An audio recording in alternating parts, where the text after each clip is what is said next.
Je vais vous demander de le recevoir avec joie. Là, je cite le révérend renégat Betavi Mouya Kaloua. Pendant qu'il s'avance, nous acclamons son Dieu. Merci.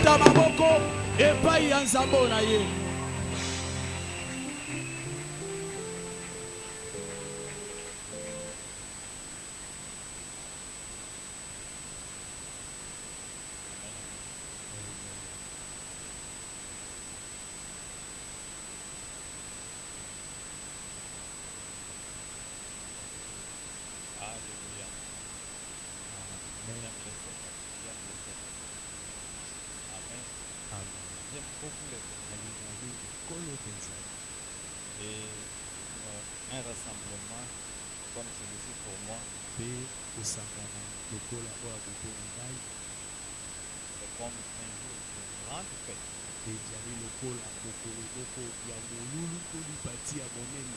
Alléluia. J'apprécie beaucoup ce que vous faites.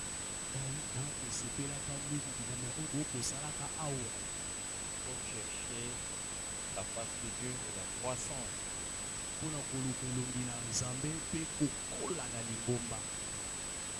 L'Église ne peut pas croître autrement que par l'enseignement de Dieu.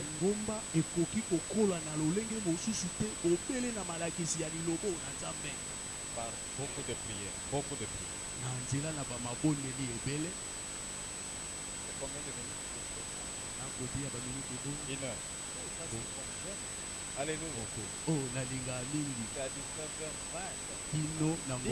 Dès qu'il est 15, tu me fais signe. Parce que parfois je dis attends. Amen. Amen. Alléluia. Amen. La convention de Christ de la Pentecôte, c'est comme ça. Notre thème général, c'est le retour à nos racines fondamentales.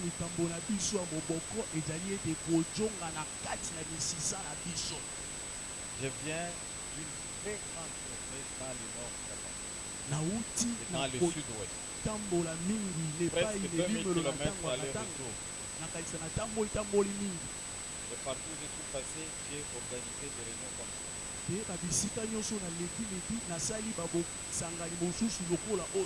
travaille avec les leaders.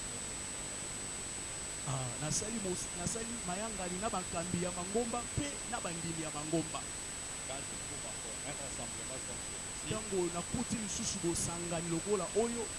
peux Amen. Amen. Mais seulement, je reviens sur une chose que je la redis encore une fois.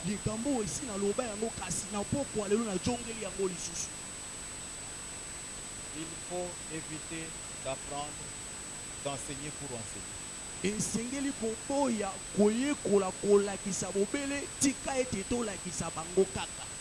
Beaucoup de gens qui enseignent pour enseigner. Nous voulons enseigner pour voir un changement de comportement dans votre vie. Pour voir un changement. Vous devez éviter d'apprendre pour apprendre.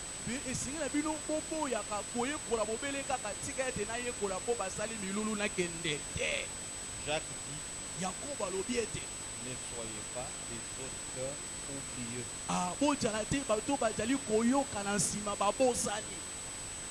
Celui qui aura écouté et qui aura mis en pratique ce qu'il a appris, celui-là sera heureux dans son activité. Il fait, il aura du succès. Et il aura la joie d'avoir eu le succès qu'il fait. Amen. Amen. Nous devons toujours chercher un équilibre entre la bonne érudition et la pratique.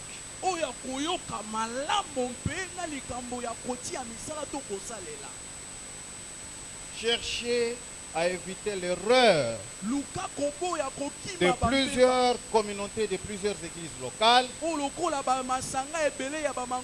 qui consistent à former pour le plaisir de former. Au contraire, nous devons enseigner dans le but de produire des hommes et des femmes de Dieu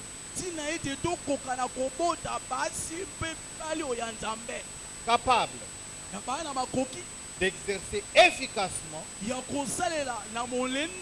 un ministère pastoral dans le contexte congolais. En particulier donc congolais, en général. Le Congo a ses particularités. L'Afrique a ses particularités. Le Congo, c'est un pays où foisonne. Où il y a beaucoup de chrétiens. Mais c'est l'un des pays d'Afrique le plus corrompu. C'est un contraste. Oh, alléluia. Amen. Santa Mana. Alléluia. Amen. Alléluia. Amen. C'est parce que nous enseignons pour enseigner. Nous n'enseignons pas pour amener les hommes à Christ et faire d'eux des hommes de Dieu. Où est l'impact de l'église au Congo? Pendant que nous sommes nombreux, c'est au moment où la corruption bat son rage dans le pays. Où est l'impact de l'église? Où est l'impact de nos conventions et de tous les grands temples que nous érigeons dans ce pays? Où est l'impact de nos prières et de nos enseignements? Oh, alléluia, alléluia. Jésus. Oh, Shaman. Alléluia. Alléluia. C'est pourquoi ce soir, je vais vous parler du Saint-Esprit. Très peu de chrétiens comprennent mieux le ministère du Saint-Esprit. Vous devez faire très attention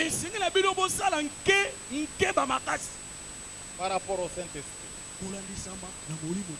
Beaucoup de gens en parlent, mais très peu en sont remplis. J'ai vu beaucoup d'enseignants et beaucoup de prédicateurs, mais j'ai vu très peu d'hommes et de femmes remplis de l'Esprit de Dieu. J'ai vu beaucoup de chants qui chantent bien, comme des anges. Mais j'ai vu très peu parmi eux qui sont ivres de l'Esprit de Dieu.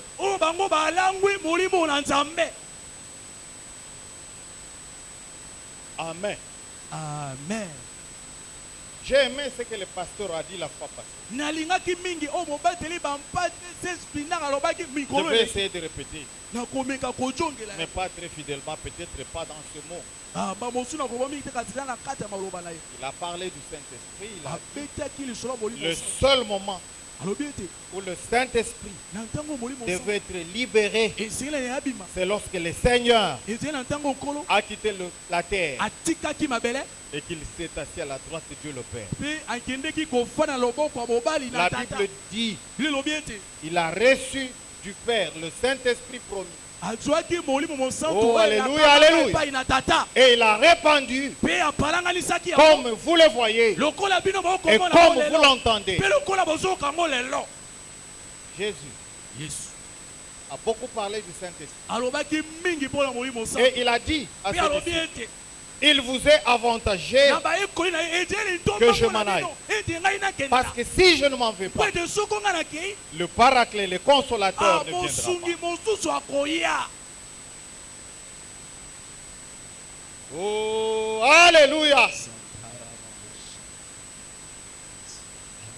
Amen.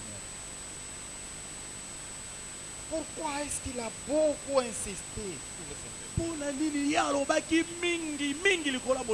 Parce que c'est important. Parce que sans lui, la vie chrétienne serait impossible. Sans lui, la crise de la nature humaine serait impossible. Parce que la nature de l'homme est rebelle contre la volonté de Dieu. Il n'y a qu'une seule chose qui peut maîtriser la nature humaine. C'est le Saint-Esprit. C'est lui qui peut nous rendre obéissants à Jésus-Christ. Alléluia. Amen. Sans le Saint-Esprit, la vie chrétienne serait impossible. Et l'Église deviendrait quelque chose de semblable à ce que nous appelons les mutuelles ou les mutualités. Mutualité. Alléluia. Amen. Mais malheureusement, j'ai vu beaucoup de serviteurs qui sont dans le ministère, qui enseignent et qui parlent du Saint-Esprit sans pour autant le connaître convenablement. Et sans avoir fait l'expérience du baptême dans le Saint-Esprit et de la plénitude de l'Esprit de Dieu. Ce sont des aveugles qui conduisent d'autres aveugles. C'est pourquoi nos églises sont pleines de cadavres. Parce que ceux qui prêchent et qui enseignent sont des cadavres. Des hommes et des femmes spirituellement morts, loin de Dieu.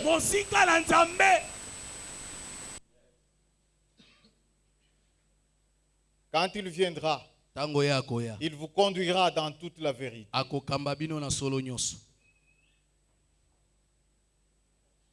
Est-ce que vous marchez dans la vérité?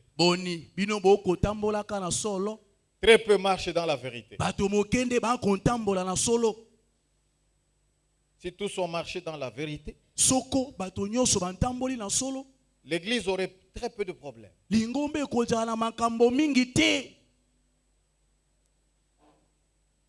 Ce soir, je voudrais parler du Saint-Esprit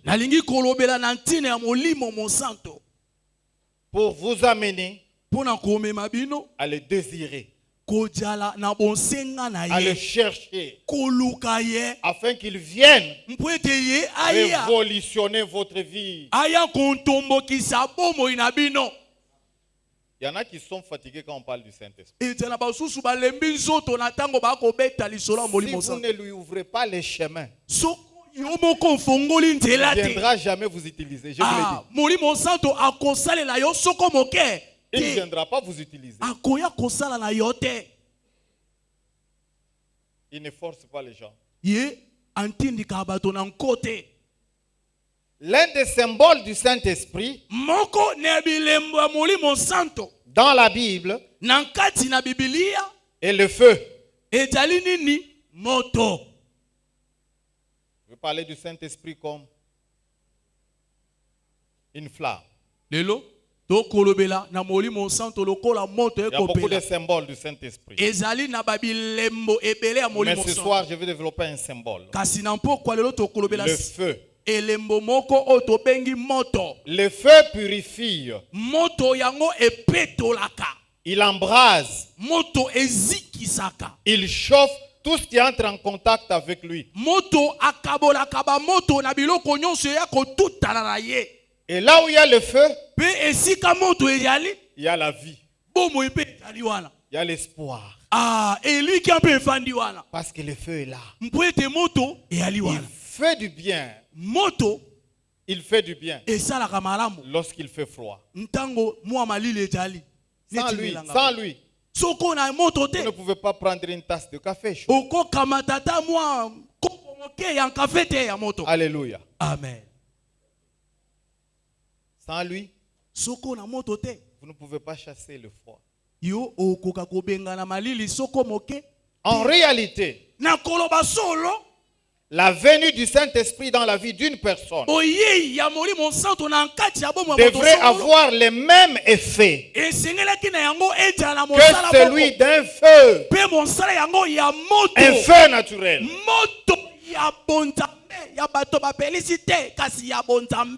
C'est-à-dire que le Saint-Esprit, comme feu, devrait purifier notre vie, la chauffer et l'embraser pour Christ, selon qu'il est écrit dans Luc chapitre 3 verset 16, Matthieu 3 11, il vous baptisera du Saint-Esprit et de feu.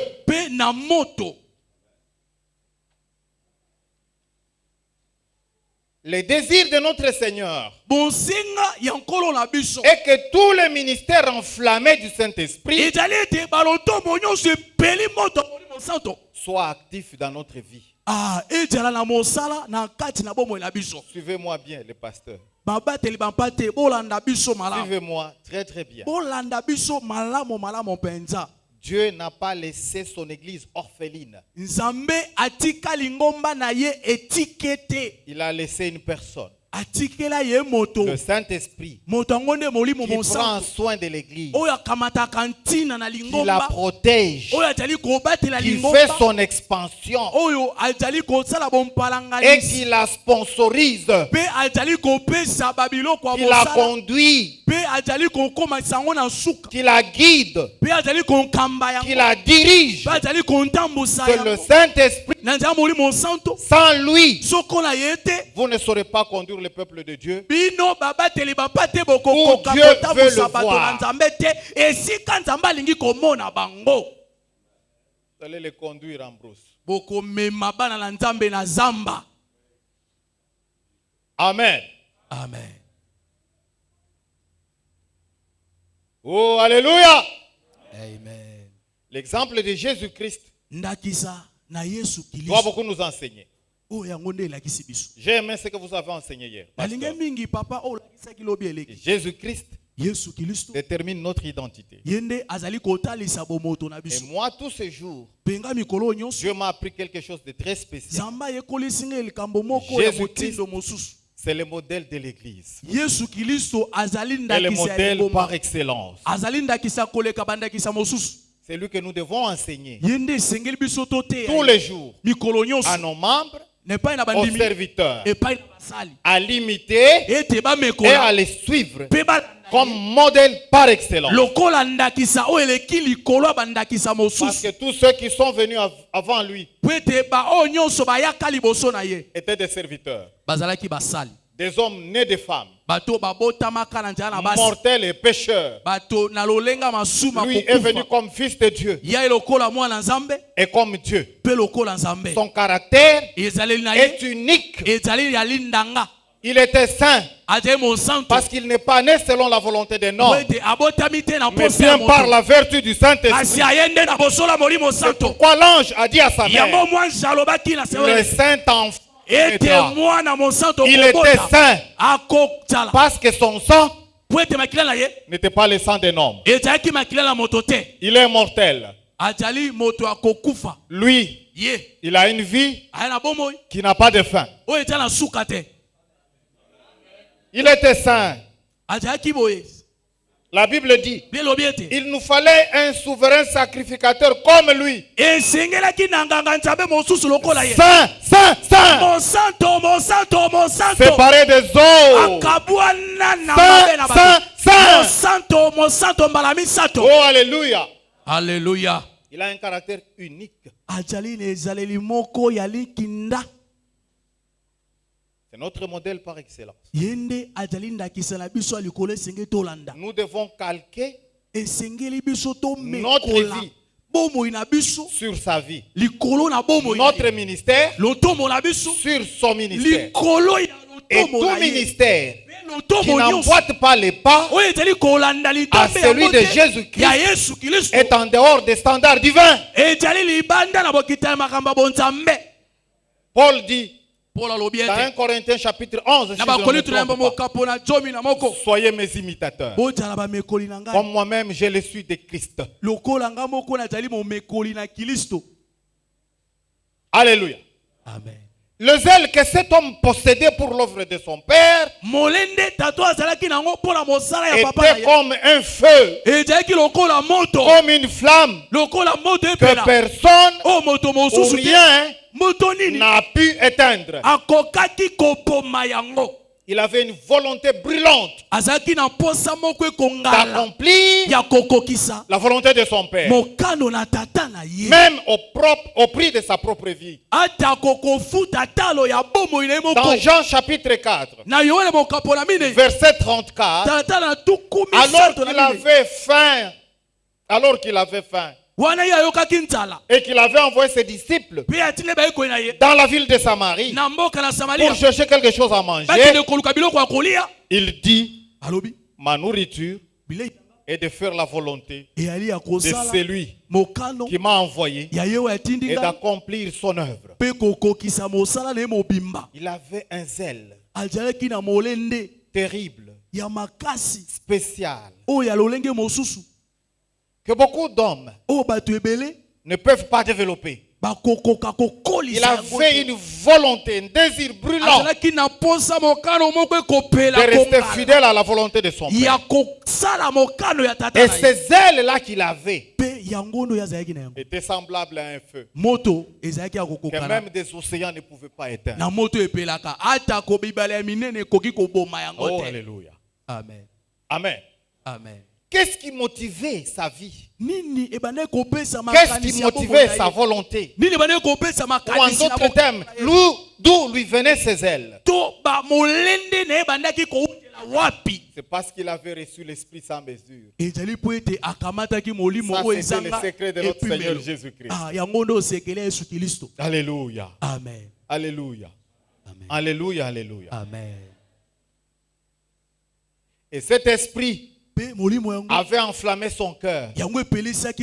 Et tout son être intérieur était enflammé. Il était plein de passion pour son père et pour les âmes perdues. Alléluia. Amen. Pierre témoigne.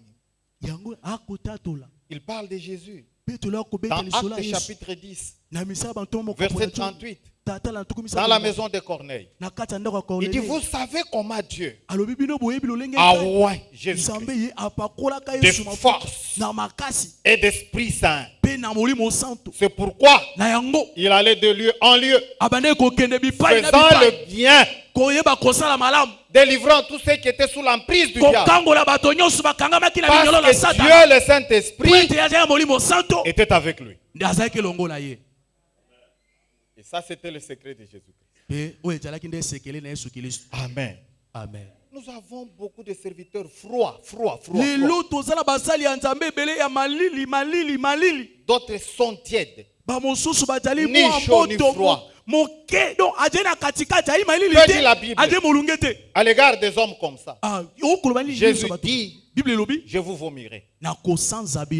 Alléluia. Alléluia. Amen. Moi, quand j'entre dans une assemblée, je regarde les serviteurs de Dieu, le peuple de Dieu. J'ai parfois des larmes aux yeux. Des larmes aux yeux. Parce que d'autres sont fatigués.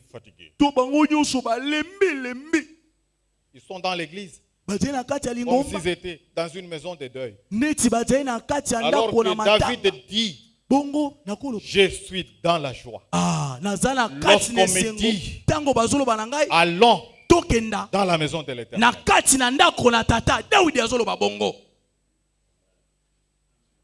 Alléluia. Amen. Dans Jean 2, 17, Jésus dit, le zèle de ta maison me dévore. Ou en d'autres termes, me consume. Les zèles de ta maison brûlent mon cœur, brûlent ma vie.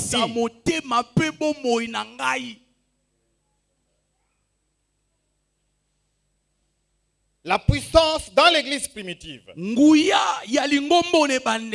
la vie de l'esprit se vivait différemment de nos jours. Parce que pour être consacré diacre, il fallait jouir d'un bon témoignage. Et ensuite, être rempli du Saint-Esprit. Les diacres. De simples diacres. Ils devaient servir aux tables. Ils devaient être remplis. Et la Bible nous parle d'Étienne. Plein de foi et de grâce. Plein de foi et d'esprit. Il accomplissait des prodiges. Un diacre.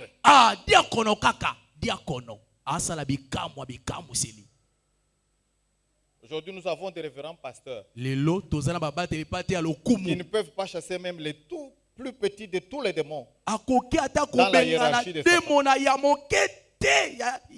Votre valeur en tant que fils de Dieu, en tant que serviteur, doit se mesurer par rapport à ce que les puissances des ténèbres disent de vous. Si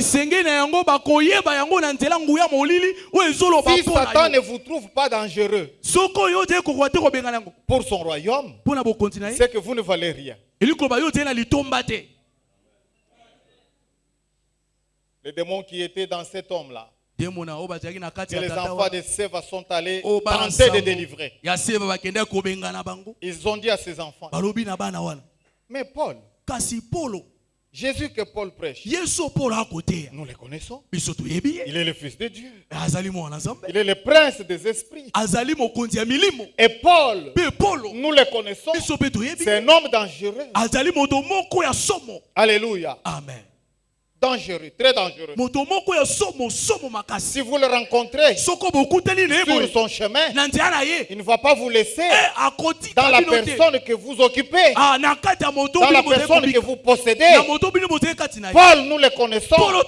C'est un serviteur de Dieu, puissant comme Jésus-Christ. Il était puissant, Paul. Alléluia. Amen. Mais vous, qui êtes-vous? Vous, qui êtes-vous? Vous ne valez rien.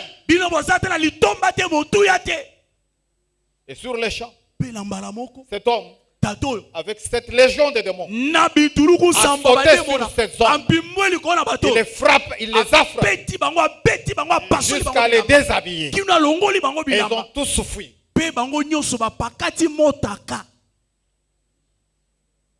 Alléluia. Amen. Dans l'église primitive, la puissance du même esprit, symbolisée par les langues de feu, avait allumé un feu nouveau dans la vie de tous les 120 qui étaient rassemblés dans la chambre. Depuis le jour de la Pentecôte, le feu que le Saint-Esprit avait allumé dans leur vie n'a pas pu s'éteindre. Même l'opposition du Sanhédrin et toutes sortes de persécutions n'ont pas pu éteindre le feu qui était allumé dans la vie des disciples et des apôtres. Aujourd'hui encore, notre Seigneur, Jésus-Christ de Nazareth, dont le cœur brûle de passion pour les âmes, pour le monde, cherche des disciples aux cœurs enflammés pour faire connaître son nom à toutes les nations de la terre. Il a besoin de disciples aux cœurs enflammés. Oh, alléluia. Amen. Amen. Écoutez-moi bien. Le Saint-Esprit est un feu, une flamme qui brûle. Et un homme qui s'appelle Joel Wesley dit ceci: le feu attire, le feu motive, le feu attise d'autres feux. C'est sa nature. Suivez-moi bien. Cet homme qui s'appelle Wesley, ce n'est pas l'ancien Wesley. C'est un Américain du nom de Joel, je crois. C'est comme ça que ça se prononce. Il dit le feu attire, le feu motive, le feu attise d'autres feux. C'est sa nature. La nature du feu, c'est d'attiser d'autres feux, de chauffer. Amen. Amen. La vérité biblique, solo ya Biblia, sans le feu du Saint-Esprit, n'accomplit pas la volonté ni le travail de Dieu. Au contraire, elle va gêner ceux qui vous écoutent. Quand vous dites à une prostituée, tu es prostituée, elle va se fâcher. Quand vous dites à un voleur, tu es voleur, vous les voleurs. Attention. Mais si le feu du Saint-Esprit les convainc, il va tomber sa face contre terre, il va confesser son péché, il va reconnaître sa culpabilité devant Dieu. Et la seule chose qui lui reste, c'est de remettre sa vie entre les mains du Seigneur.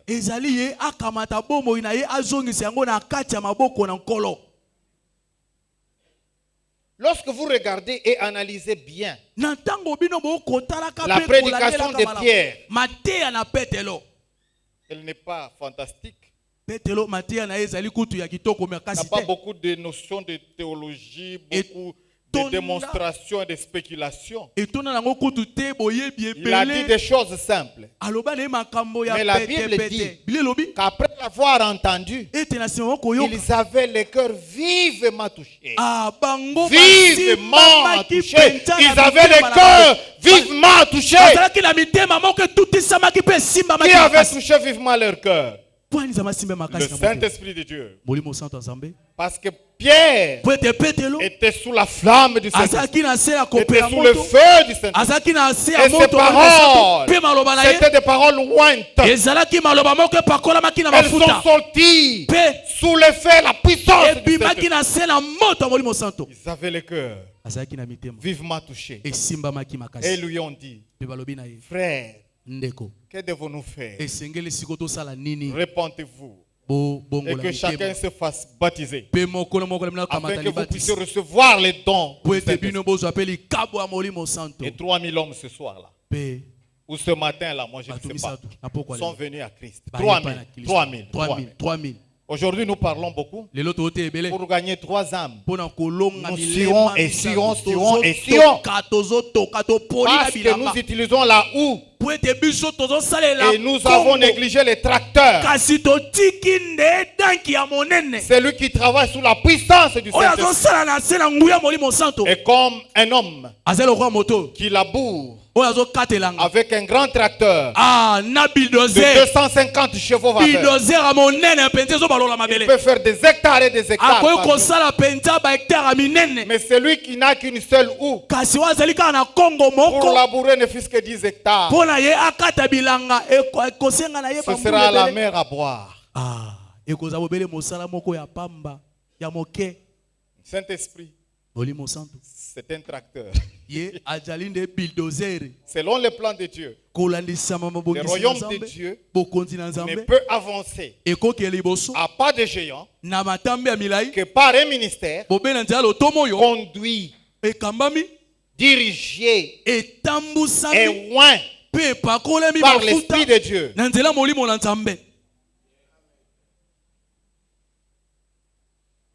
Il y aura beaucoup de choses difficiles à faire dans votre vie. Si le Saint-Esprit ne vous remplit pas, il est là pour nous donner la possibilité de vivre efficacement la vie chrétienne et de servir efficacement comme Jésus. Amen. Amen. C'est pourquoi beaucoup n'ont pas encore vaincu le péché d'adultère, d'impudicité. Pourquoi?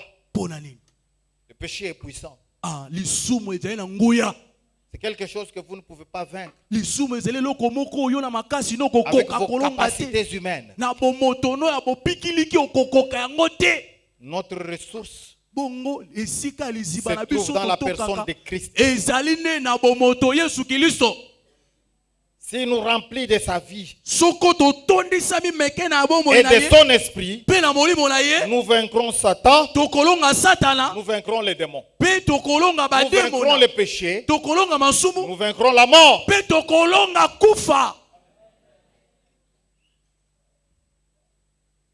Alléluia.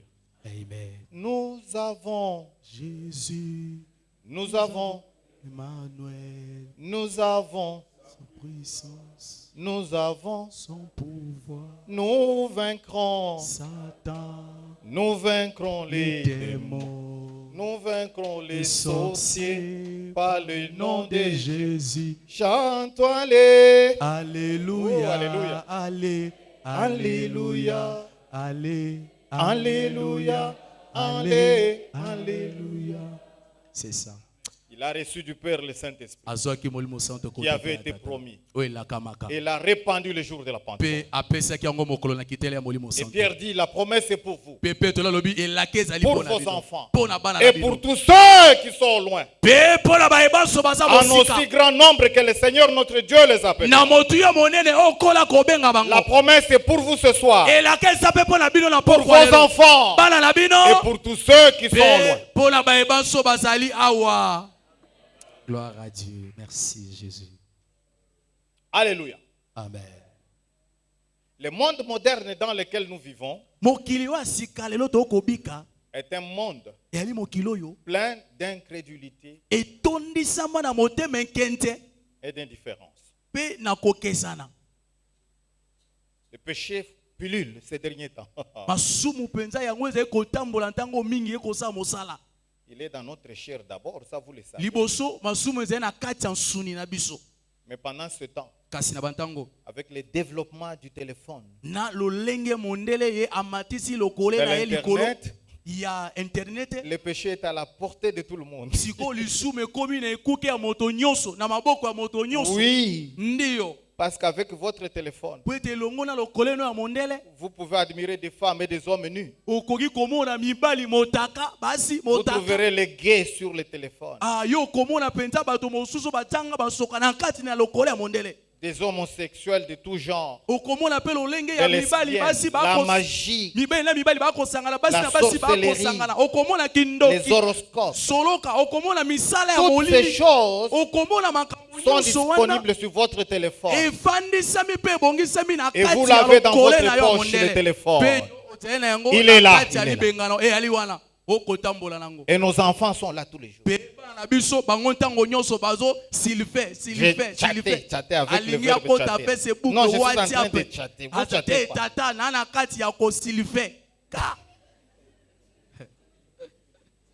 Satan a multiplié sa ruse.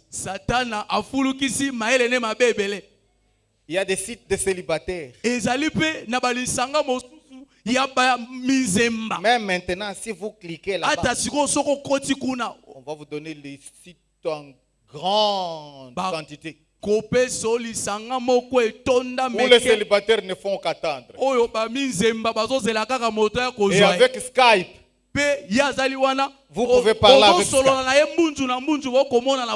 Le monde devient petit.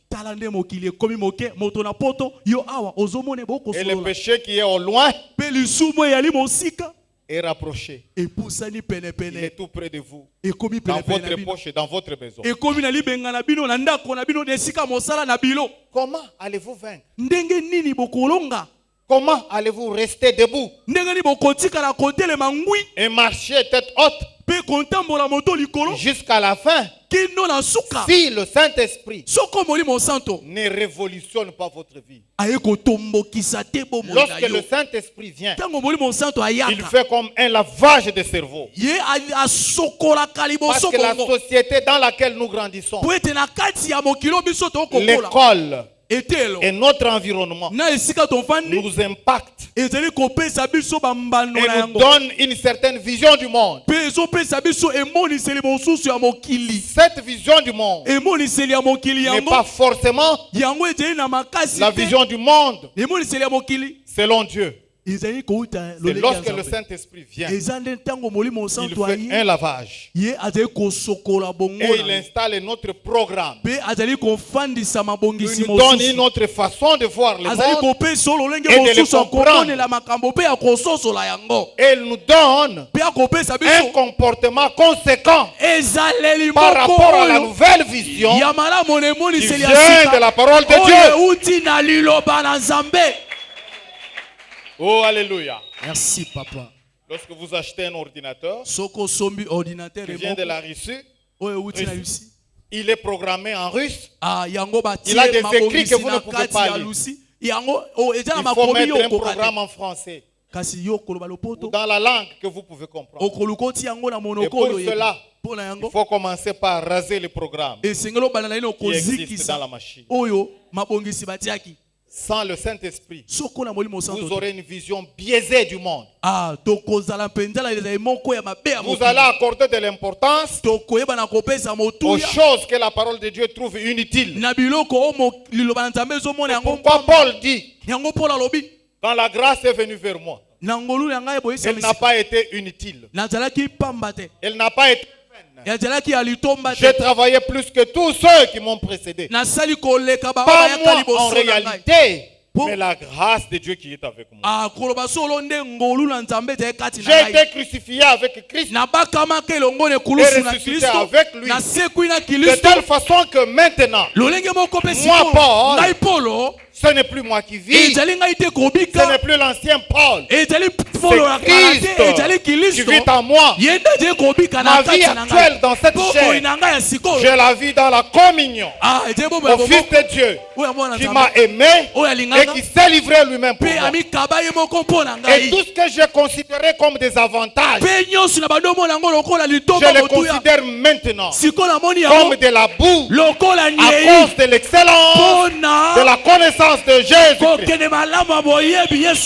Oh, alléluia. Alléluia. Jésus fait la différence. Il fait la différence. Il change les choses. Laissez le Saint-Esprit prendre possession de tout votre être. Alléluia. Amen. Vous verrez une grande transformation. De nature, j'étais un homme très colérique, moi. Et je ne reculais pas devant la bagarre. Maintenant, j'ai peur de la bagarre. Vous n'avez pas idée. Dieu a tout changé. Et je supporte des choses que je ne pouvais pas supporter il y a quelques années. Parce que quand quelqu'un est en Christ, il devient une nouvelle créature. Les choses anciennes, le Christ les a rasées. Il a installé un nouveau programme. Alléluia. Amen. Écoutez-moi bien. Mes chers amis, ce monde dans lequel nous vivons est terrible. Surtout avec nos frères européens. Et les blancs en général. C'est terrible chez eux, n'est-ce pas? On ne peut pas gronder un enfant. Il va appeler la police. Mais la Bible dit, corrige ton enfant avec un petit fouet. Parce que si tu le laisses comme ça, il grandira avec beaucoup de vices. Et il fera plus tard ta honte. Le monde change tout ce qui est divin.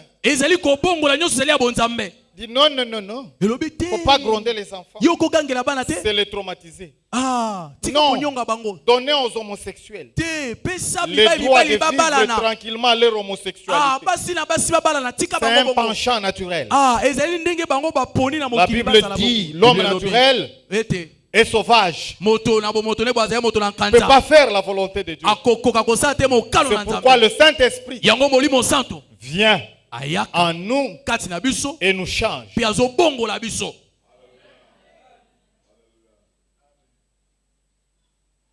Oh, alléluia. Amen.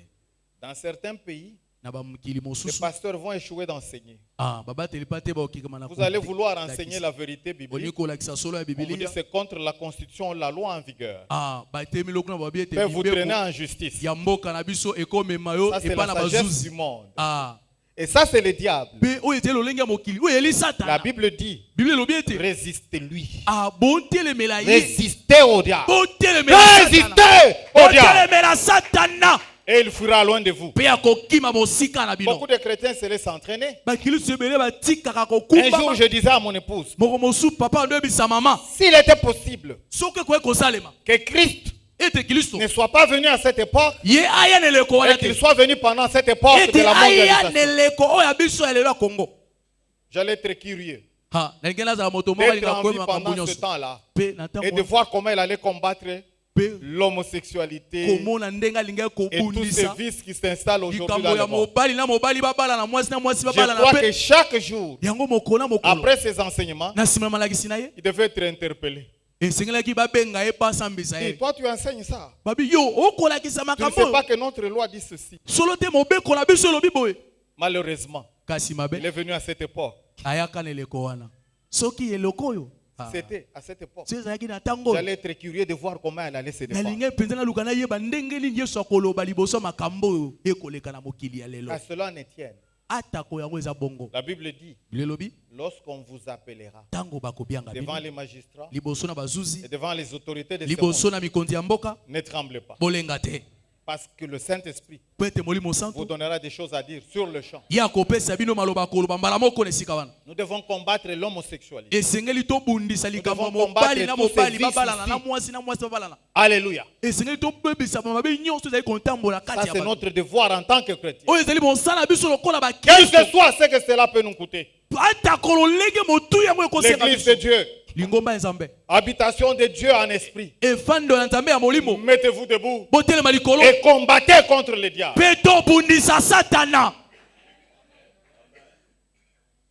Alléluia. Amen. Que faut-il faire devant un monde comme celui-ci? Il faut trouver des cœurs enflammés. Des prédicateurs qui brûlent d'amour pour Dieu et pour la gloire de l'évangile. Des fidèles, des anciens, des diacres, des pasteurs et des révérends pasteurs de feu comme le prophète Élie. C'est ça la solution au problème de ce monde. Jésus ne reviendra plus faire ce que nous faisons. Il a fait son travail. nous a laissé le mandat. Le jour de la Pentecôte, il a transféré son ministère à l'église. Et il dit, comme le Père m'a envoyé, je vous envoie aussi. Allez chercher tous ceux qui sont perdus. Mais c'est quel type de témoins dont Jésus a besoin? Ce sont des témoins assis sur les braises, le feu, la flamme du Seigneur, qui brûlent d'amour pour Dieu. Si nos cœurs ne sont pas enflammés en tant que leaders de l'église, ceux des gens que nous dirigeons ne le seront pas non plus. Et la conséquence, l'impact sera médiocre. Comparé avec le ministère de Christ. Comparez notre ministère, le ministère de l'église aujourd'hui. Pourquoi est-ce que dans les pays des Blancs, on ferme les églises? Ça devient des musées. C'est parce qu'il n'y a plus de prédicateurs de feu. Si Élie revenait, tous ces temples-là seront réouverts. Si Élisée revenait, même le Parlement, les plus opposés à la parole de Dieu, changeraient d'avis. Parce que ces hommes, c'était des prophètes de feu. La gloire de l'évangile et son efficacité, Dieu les a donnés à l'homme. C'est l'homme qui doit faire la gloire et l'efficacité de l'évangile. En d'autres termes, l'évangile ne sera jamais puissant si ceux qui les portent et qui les prêchent ne sont pas puissants. L'église devient sainte lorsque ceux qui la dirigent vivent une vie sainte. Et donc la gloire et l'efficacité de l'évangile sont donnés à l'homme. Dieu ne sera jamais glorifié là où il n'y a pas d'homme fort en esprit. Si Israël a reconnu après la prière d'Élie que l'Éternel était Dieu, c'est parce qu'à cette époque en Israël, il y avait un homme de Dieu, Élie le Tishibite.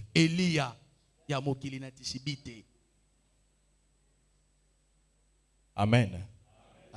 L'évangile va resplendir de gloire lorsque vous qui le prêchez, vous resplendissez de gloire.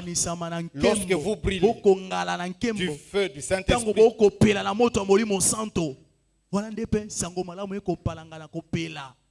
Amen. Amen. Je vais revenir à cela demain. Les besoins de l'église aujourd'hui, c'est le feu dans toute sa puissance. Le feu vient de Dieu. Dieu le Saint-Esprit, par les jeûnes et la prière. Dans 1 Roi, chapitre 18, verset 39, je voudrais me répéter en vous donnant le passage exact. 1 Roi 18, 39. Si le feu n'était pas tombé sur les sacrifices, à la demande d'Élie, le peuple égaré n'allait pas proclamer c'est l'Éternel qui est Dieu. Ce n'est pas Baal. Ce n'est pas les Astartés. Non, c'est l'Éternel qui est Dieu. Ce n'est pas Baal. Non, c'est l'Éternel qui est Dieu. Oh, alléluia. Amen. Pas Baal.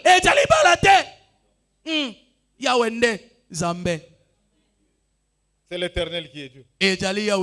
Pas les autres, non. Il n'y a qu'un seul Dieu. Dans Deutéronome, Dieu dit à Israël, écoute Israël, l'Éternel ton Dieu est le seul Dieu. Tu l'aimeras de tout ton cœur, de toute ta force, de toute ta pensée. Oh, alléluia. Amen. Lui seul.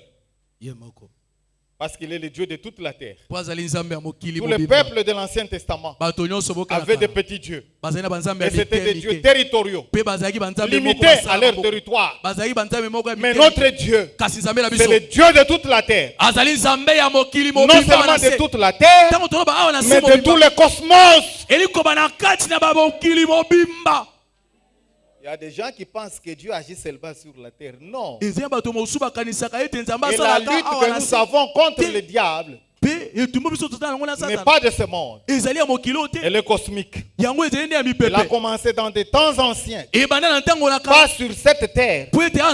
Pas dans l'espace que nous voyons. Là, très loin, quelque part. Amen. Amen. Et cette lutte, elle est grande. Elle est grande. Elle est cosmique. Ce qui est mondial n'est pas cosmique. Mais ce qui est cosmique inclut ce qui est mondial. Alléluia. Amen. Écoutez-moi bien. La tendance du feu, je vais conclure. La tendance naturelle du feu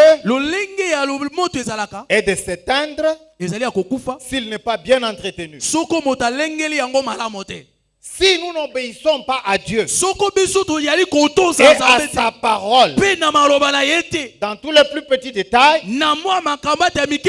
le feu s'éteindra. Vous m'écoutez bien. Notre responsabilité en tant que sacrificateur de la nouvelle alliance est de toujours attiser le feu. Dans Lévitique chapitre 6, Lévitique 6, 1 à 6. Lévitique 6, 1 à 6. L'Éternel dit plus de 3 fois, le feu ne s'éteindra pas. Il brûlera toujours.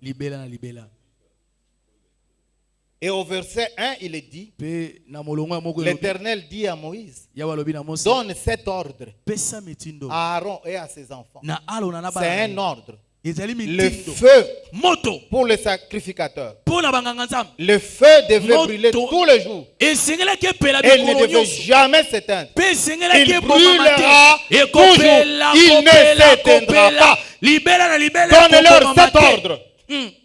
Amen. Et quand je lis Ephésiens chapitre 5 verset 18, la parole de Dieu dit ceci: ne vous enivrez pas de vin, c'est de la débauche. Soyez au contraire remplis de l'esprit. C'est aussi un ordre. Cet ordre qui consiste à être rempli du Saint-Esprit n'est pas d'aujourd'hui. Il a commencé dans les temps anciens. L'Ancien Testament nous enseigne déjà que le feu de Dieu ne devait pas s'éteindre.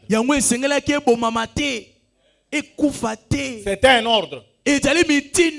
Écoutez bien. L'ordre d'attiser le feu, c'est un grand ordre. Le feu, c'est le symbole de la présence de Dieu dans notre vie. Quand Dieu envoie le feu, nous devons l'entretenir et éviter de l'éteindre. Éviter à tout prix de l'éteindre. Comment l'entretenir? Ça, c'est le plus grand problème. Par notre consécration continuelle. Comme les sacrificateurs maintenaient le feu sur l'autel, nous devons nous efforcer de garder et maintenir la présence de Dieu dans notre vie par une approche régulière de Dieu. selon qu'il est écrit dans Jacques chapitre 4, verset 8. Approchez-vous de Dieu et il s'approchera de vous. Approchez-vous de Dieu et il s'approchera. Dieu ne s'approche jamais de celui qui ne s'approche pas de lui, non. Amen. Amen. Jacques ajoute, nettoyez vos mains, pécheurs. Purifiez vos cœurs, hommes irrésolus. Pourquoi cet ajout? Parce que le feu de Dieu ne descend que sur des cœurs purs. Nous avons besoin de feu. Mes frères et sœurs, nous avons besoin de feu. Selon les mêmes auteurs que je vous ai cités, il dit ceci: Dieu nous a créés avec un esprit qui peut prendre feu. En d'autres termes, ça c'est moi qui parle. En d'autres termes, il veut dire que nous sommes spirituellement combustibles. Notre esprit a été créé pour être enflammé par l'Esprit de Dieu. Nous sommes plus bénis et plus victorieux, plus utilisés lorsque nous brûlons de la flamme sainte du Saint-Esprit. Cette flamme apporte une puissance nouvelle dans notre façon de servir Dieu. Cela explique la différence dans le ministère des apôtres avant et après la Pentecôte. Amen. Après la Pentecôte, ils étaient couverts et revêtus de la puissance d'en haut. Alléluia. Amen. Dans Jean 14, 17, le Seigneur dit que le Saint-Esprit était avec les disciples. Amen. Amen. Parce qu'ils avaient déjà accepté Christ. Il était en eux. Dès le jour que nous disons Jésus est Seigneur, le Saint-Esprit vient en nous. Il nous scelle de son sceau. Il vient habiter en nous. Écoutez-moi bien. Mais il y a une différence entre celui en qui l'Esprit habite et celui qui est revêtu de la puissance et de l'autorité de l'Esprit. Ce dernier a une personnalité totalement imprégnée du Saint-Esprit et de sa pensée. Alléluia. Amen. Et cette présence de l'esprit qui l'imprègne donne une certaine dimension de surnaturel quand cette personne œuvre pour Dieu. En d'autres termes, Dieu se manifeste avec celui qui est revêtu de l'autorité de Dieu. Ce que nous voyons dans les livres des Actes des Apôtres, ce sont les manifestations de l'Esprit dans des hommes en qui l'Esprit demeurait, des hommes que Dieu a revêtus de l'autorité du Saint-Esprit. Alléluia. Amen. Amen, amen. Amen. C'est ce qui fait des fois l'église aujourd'hui. Alléluia. Amen. Celui qui est revêtu, rempli de l'esprit de son autorité, est totalement possédé par le Saint-Esprit.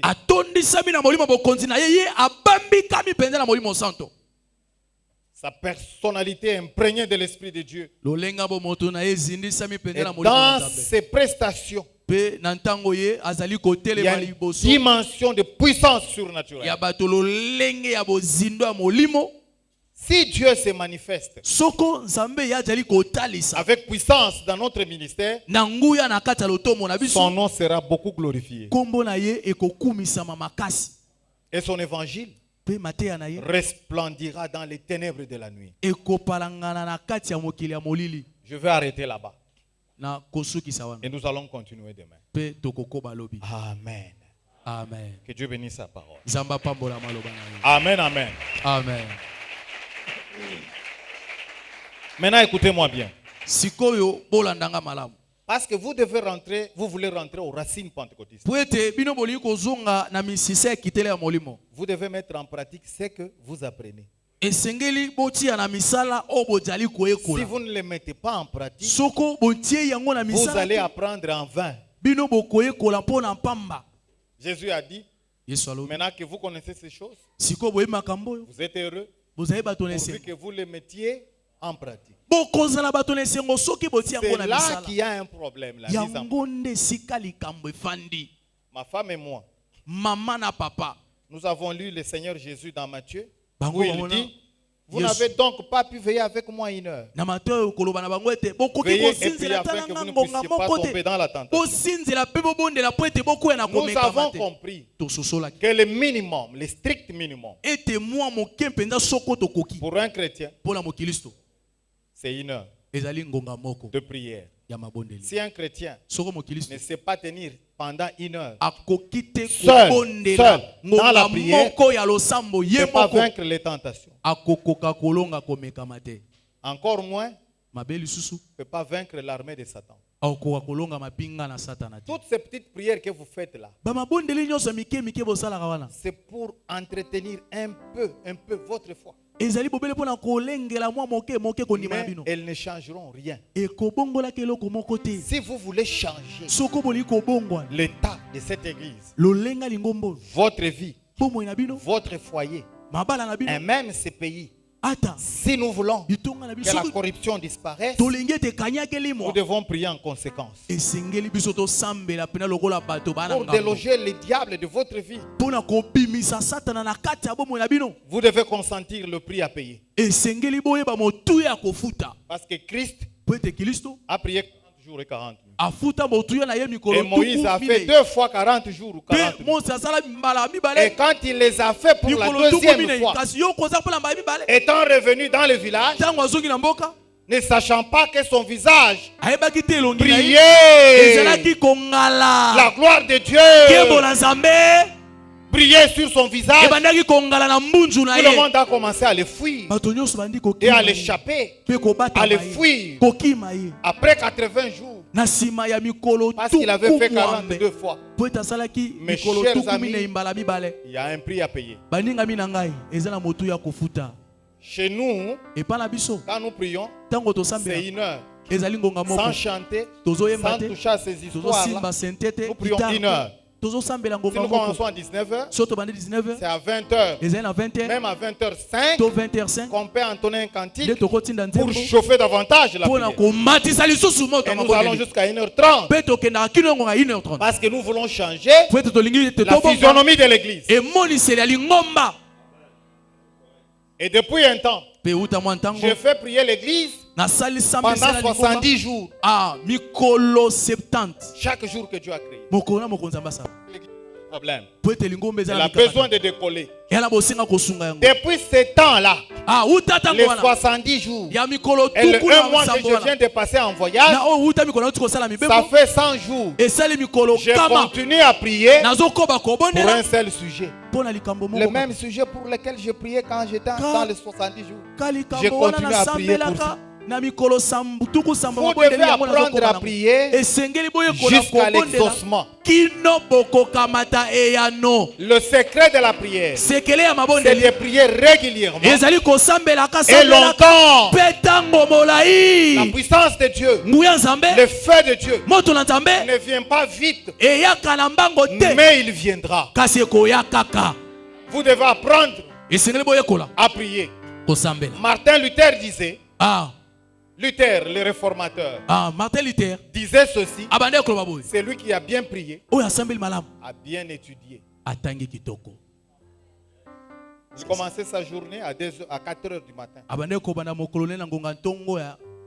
Et à 6 heures, il avait fait 2 heures de prière. Tous les grands hommes que Dieu a utilisés, c'était des hommes et des femmes de prière. Aucun homme ne peut être un homme de prière s'il ne s'applique pas à la prière. Et donc, si demain je dois intervenir, je n'enseignerai que 10 minutes. Nous allons mettre en pratique. Nous allons demander le feu pendant 1 heure. Maintenant, quand il y a 21 jours de prière qui m'attendent. Je dis cette fois-ci, nous prions 1h45 sans couper. Il y a plusieurs personnes qui ne savent pas prier. Le feu vient par la prière.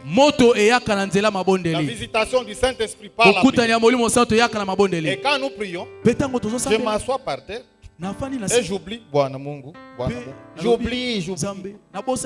Et quand je vois les jeunes gens faire ce qu'il est en train de faire, avec sa guitare, je lui dis non, mets d'abord ta guitare. Toi, tu ne fais que chanter pour les autres. Et qui va prier à ta place? Quand le moment de prier vient, nous prions tous. Vous arrêtez ces histoires. Il y a des gens qui restent. Ils sont en train d'éviter la prière. D'autres entendent des cantiques. Non, ce n'est pas le moment de chanter. La Bible ne dit pas chanter sans cesse. Prier sans cesse. Oh, alléluia. Dans Luc chapitre 18, Jésus dit il faut toujours. C'est pourquoi je ne sais pas combien de temps nous reste maintenant pour terminer. 30 minutes. Je vais vous faire prier moi-même pendant 30 minutes. Oh, alléluia. C'est ma nourriture, la prière. Je peux rester 1h30 debout en train de prier. Et lorsque je sens que la présence de Dieu ne visite plus mon cœur, je perds la paix. Je me demande, Seigneur, qu'est-ce que j'ai fait? J'ai dit quoi? Je vais sentir ce feu couvant là dans mon cœur. Et je le sens à tout moment maintenant. Depuis que j'ai commencé à prier, à jeûner, je sens le feu. Le feu, je le sens. Je le sens. Je vais le sentir dans votre vie. De cette façon, vous serez des hommes importants pour le royaume de Dieu. Vous pouvez faire bouger le royaume de Dieu. Il va avancer. Sinon, il n'avancera pas. Oh, alléluia. Amen. Levez-vous, nous allons prier. Si vous avez la force, levez-vous. Si vous vous sentez mal, asseyez-vous. Ce soir, chacun a écouté cette parole. Nous voulons retourner à nos racines pentecôtistes. Voici les voies. C'est ça les voies pour rentrer aux racines. Les saintes habitudes. La prière, le jeûne, observez la sanctification. Et vous verrez Dieu revenir avec force dans votre vie. Nous prions déjà. Et chacun prie pour soi-même. Cherchez le feu. Si vous voulez confesser quelque chose, mettre votre vie en harmonie, harmoniser avec Dieu, faites-le maintenant. Éternel Dieu des armées, au nom de Jésus de Nazareth, nous venons à toi ce soir. Nous avons besoin d'une nouvelle visitation. Nous avons besoin d'une nouvelle s'il faut se repentir, quitte la mabolongo. Nous voulons rentrer au racine et chakamana santa. Et zefara la conites. Jésus. Soni de glace. La veste plique pentenique. Et zefara la conites. Au nom puissant de Jésus. Au nom puissant de Jésus. Au nom puissant de Jésus. Au nom puissant de Jésus. Au nom puissant de Jésus.